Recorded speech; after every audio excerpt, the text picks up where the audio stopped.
প্রিয় বরিশালবাসী, আসসালামু আলাইকুম। শেরে বাংলা ফজলুল হকের বরিশাল, আমরা সেই শেরে বাংলা ফজলুল হকের উত্তরসূরি। শেরে বাংলা ফজলুল হক এই বরিশালের সন্তান, যিনি জমিদারি প্রথার বিরুদ্ধে লড়াই সংগ্রাম করে এই বাংলার কৃষক প্রজার মুক্তি নিশ্চিত করেছিলেন, জমির অধিকার নিশ্চিত করেছিলেন।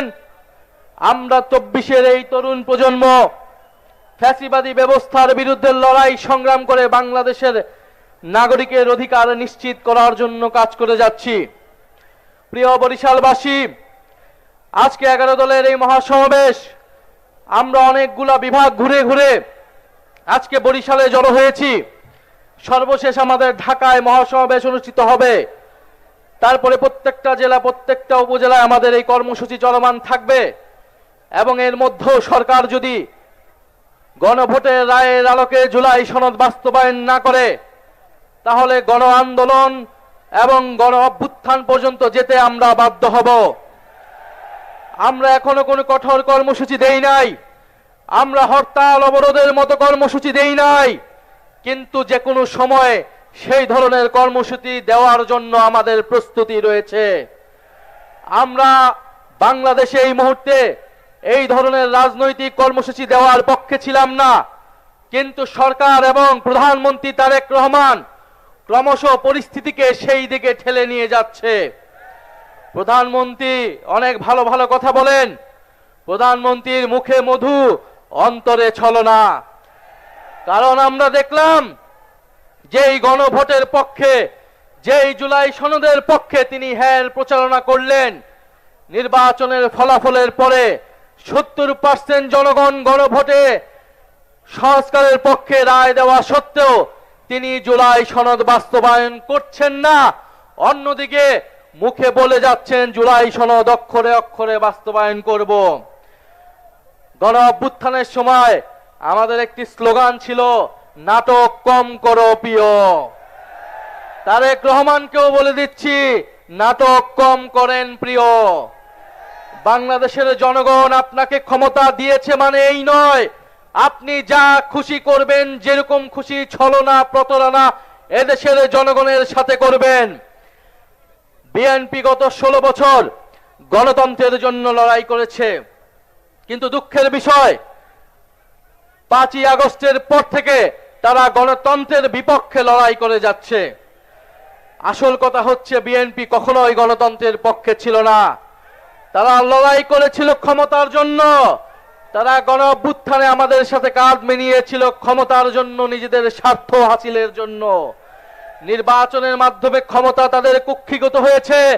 এখন তারা পরিবর্তনের কথা বলে না, এখন তারা সংস্কারের কথা বলে না, এখন তারা 31 দফার কথা বলে না, এখন তারা সংবিধান সংস্কার কমিশনের কথা বলে না, বরং এখন তারা বলছে তারা নাকি কোনোদিনই সংবিধান সংস্কারের কথা বলে নাই। অথচ তাদের 31 দফার প্রথম দফাটি হচ্ছে সংবিধান সংস্কার কমিশন গঠন করা হবে। অতএব সংবিধান সংশোধন কমিটির নামে যেই প্রহসন এই জাতির সাথে করা হচ্ছে, শেখ হাসিনা এই ধরনের প্রহসন করে আজকে তার পরিণতি হয়েছে সে দিল্লিতে আছে। বিএনপি সরকারকে আমরা বলে দিতে চাই, সংবিধান সংশোধনের নামে এই ধরনের প্রহসন বাংলাদেশের জনগণ মেনে নেবে না। সংবিধান সংস্কার করতে হবে। যদি আপনারা সংস্কারেও রাজি না হন, আমরা নতুন সংবিধানের দাবি উঠাবো, আমরা নতুন গণপরিষদ নির্বাচনের দাবি উঠাবো। ফলে ভুলে গেলে চলবে না, ঐক্যমত কমিশনে আপনারা ঐক্যমত হয়েছিলেন গণভোটের পক্ষে, সংবিধান সংস্কারের পক্ষে। প্রিয় বরিশালবাসী, আমরা জানি বরিশালে কর্মসংস্থান নাই, বরিশালের মানুষ ঢাকায় গিয়ে অনেক কষ্ট করে জীবন যাপন করে। বিএনপি সরকার তাদের ইস্তিহারে বলেছিল 18 মাসে তারা 1 কোটি কর্মসংস্থান নিশ্চিত করবে। 5 মাস হয়ে গিয়েছে, কয়টি কর্মসংস্থান নিশ্চিত হয়েছে? কয়টি চাকরি নিশ্চিত হয়েছে? হয়েছে হয়েছে চাঁদাবাজি নিশ্চিত হয়েছে কিনা? কার্ড হয়েছে কিনা ছাত্র দলের, যুব দলের? কর্মসংস্থান নিশ্চিত হয়েছে, সাধারণ জনগণের নয়, চাঁদাবাজদের, ছাত্র দলের, যুব দলের, শ্রমিক দলের, কৃষক দলের কর্মসংস্থান নিশ্চিত হয়েছে, সাধারণ মানুষের কোনো কর্মসংস্থান নিশ্চিত হয় নাই প্রিয় বন্ধুগণ।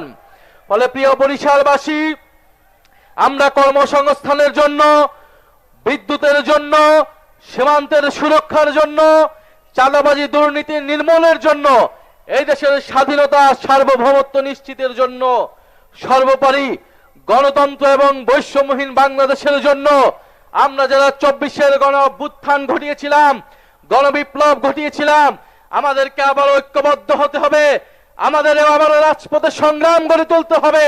কারণ আমরা মনে করি এই জুলাই বিপ্লব যারা জীবন দিয়েছে, যারা শাহাদাত বরণ করেছে, তাদের আত্মত্যাগকে আমরা কোনোভাবেই বৃথা যেতে দেব না। আজকে 18 জুলাই, কত তারিখ আজকে? 18 জুলাই গণ অভ্যুত্থানের সেই ঐতিহাসিক দিন, যেদিন মীর মুগ্ধ ঢাকায় শাহাদাত বরণ করেছিলেন, শহীদ ফারহান ফায়াজ ঢাকায় শাহাদাত বরণ করেছিলেন। 18 জুলাই শত শত ছাত্র জনতা নিহত হয়েছিলেন, আহত হয়েছিলেন। পাবলিক বিশ্ববিদ্যালয় যখন বন্ধ করে দেওয়া হয়েছিল, আমাদের প্রাইভেট বিশ্ববিদ্যালয়ের ভাই বোনেরা রাজপথে নেমে এই কোটা আন্দোলনকে গণ অভ্যুত্থান থেকে বিপ্লবে রূপান্তর করেছিল। আমরা আজকের সেই সমাবেশ থেকে আমাদের সেই প্রাইভেট বিশ্ববিদ্যালয়ের শিক্ষার্থী ভাই ও বন্ধুদের যারা শহীদ হয়েছে, যারা আহত হয়েছে, তাদেরকে আমরা শ্রদ্ধা ভরে স্মরণ করছি এবং আমরা ওয়াদা করছি আমাদের এবারের লড়াই, এবারের সংগ্রামে সংস্কারের পক্ষে, বিচার নিশ্চিতের পক্ষে আমরা সেই প্রাইভেট পাবলিক মাদ্রাসার শিক্ষার্থীদের, সেই শহীদদের আত্মত্যাগকে ধারণ করে এবারে আমাদের সফলতা আমরা অর্জন করব। জুলাই সনদ বাস্তবায়ন হবে, শেখ হাসিনা সহ গণহত্যাকারীদের বিচার নিশ্চিত হবে, দেশ থেকে দুর্নীতি বিলোপ হবে, আমাদের সীমান্তের সুরক্ষা নিশ্চিত হবে, দেশের সার্বভৌমত্ব নিশ্চিত হবে। দিল্লি কিংবা কোন দেশের তাবেদারি বাংলাদেশের সরকারকে, বাংলাদেশের রাষ্ট্রকে আমরা আর কোনোদিনই করতে দেব না। বরিশালের মানুষ ঐক্যবদ্ধ হন। বরিশাল থেকে যদি গণজাগরণ তৈরি হয়, ইনশাল্লাহ বাংলাদেশের প্রতিটি পথে প্রান্তরে এই বিপ্লব ছড়িয়ে যাবে। ইনকিলাব, ইনকিলাব, এই ক্ষমতা না জনতা, ইয়া প্রশ্ন সংগ্রাম, ই দালালি না রাজা, দালালি না রাজপথ, গোলামি না আজাদি, ই তুমি কে, আমি কে, আমরা সবাই হাদি হব, এই যুগে যুগে লড়ে যাব। ইনকিলাব, ইনকিলাব।